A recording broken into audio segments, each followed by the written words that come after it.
A few years ago, most people thought corporations sold products, food, clothes, technology. But something changed. Now some of the world's most powerful companies are buying something far more important: homes, land, neighborhoods, entire pieces of America. And most people barely noticed it happening, because modern empires don't arrive with armies anymore. They arrive with contracts, investment firms, private equity, corporate acquisitions, quietly expanding while millions of people are distracted. And the deeper you look into this system, the more unsettling it becomes, because this isn't just about real estate, it's about control.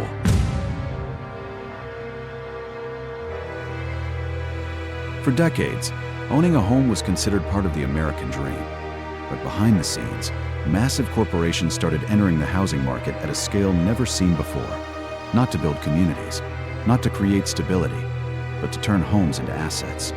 Entire neighborhoods began getting purchased by investment groups with billions of dollars behind them, sometimes before ordinary families could even place an offer. Cash purchases, mass acquisitions, silent expansion, and slowly, the market started changing. Because when billion-dollar firms compete against normal people, the outcome is rarely equal. Homes became investment vehicles, communities became numbers on spreadsheets, and housing slowly transformed into one of the most profitable corporate games in modern America.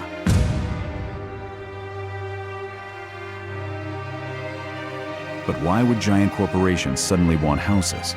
The answer is simple: control over physical assets. Because in uncertain economies, land becomes power, real estate becomes leverage, and rent becomes recurring income.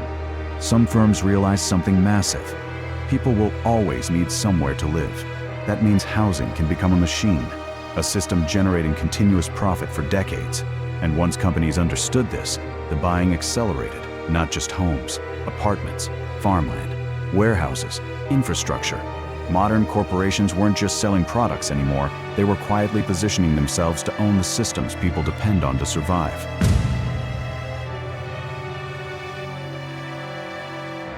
The most unsettling part isn't how fast this happened, it's how invisible it feels. Most people still believe they're competing against other families, but in many markets, they're competing against corporations with near unlimited capital. Algorithms scanning neighborhoods, investment groups analyzing zip codes, massive financial systems designed to acquire physical assets at scale. And unlike ordinary buyers, these companies can survive for years waiting for profits to grow. Because they're playing a completely different game, a long-term game. And slowly, ownership starts concentrating into fewer and fewer hands. The same pattern seen across industries for decades: food, media, technology, now housing.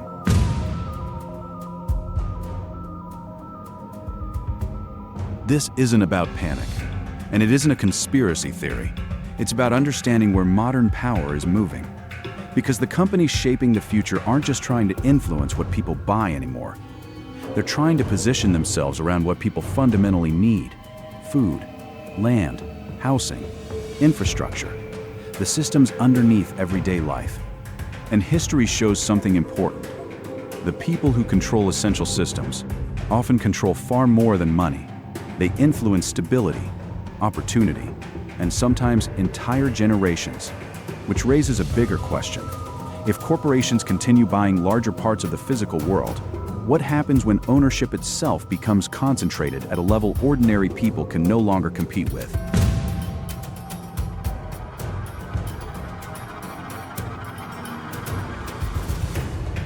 The most powerful empires are often the quietest ones.